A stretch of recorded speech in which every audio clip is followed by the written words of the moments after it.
இன்னைக்கு இருக்க சூழல்ல அதிமுகவும் திமுகவும் ஒன்று சேர்ந்துருச்சு, உங்களுக்கு தெரியும். அதனாலதான் அதிமுகவுடைய தொண்டர்கள் எல்லோரும் எடப்பாடியிலிருந்து நம்ம சகோதரி கூட வந்திருக்காங்க.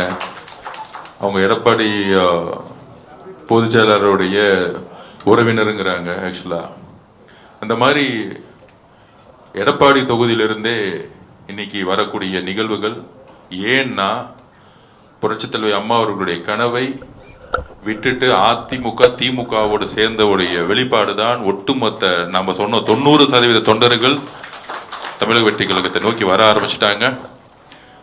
அதிமுகவும் புரட்சித் தலைவருடைய அதிமுகவும் தமிழக வெற்றி கழகமும் எப்பொழுதும் ஒன்றுதான், ஒரே குறிக்கோள் தான்.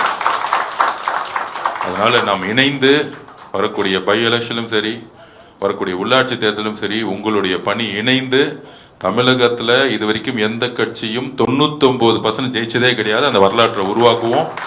அந்த 1% ஏன்னா நம்ம கடைசி நாள்ல அந்த வேலையை நம்ம செய்வோம். ஸோ அப்படி சொல்லி அண்ணா ஒத்துக்க மாட்டார், எப்பயுமே 100% ஜெயிக்கணும்னு சொல்லுவாரு. ஸோ நம்ம ஜனநாயகமா இருப்போம். 99% அதிமுகவுடைய தொண்டர்களும் அதிமுகவுடைய நிர்வாகிகளும் தமிழக வெற்றி கழகத்தில் நிர்வாகிகளும் இணையும் பொழுது இந்த ஒரு மிகப்பெரிய சக்தி தமிழ்நாட்டில் வேற யாராலும் இருக்க முடியாது. இதுதான் நம்மளுடைய பொலிட்டிக்கல் ஸ்டாண்ட், இதுதான் தலைவருடைய விருப்பமும். உங்களை வரவேற்கிறோம் அன்புடனும் மகிழ்ச்சியுடனும் ஒரு குடும்பம் மாதிரி உங்களை வரவேற்கிறோம். நன்றி, வணக்கம். மற்றும் ஆப் ஸ்டோரில் இருந்து பாலிமர் செயலியை QR கோடு மூலம் பதிவிறக்கம் செய்யுங்கள். செய்திகளை உடனுக்குடன் பெறுங்கள்.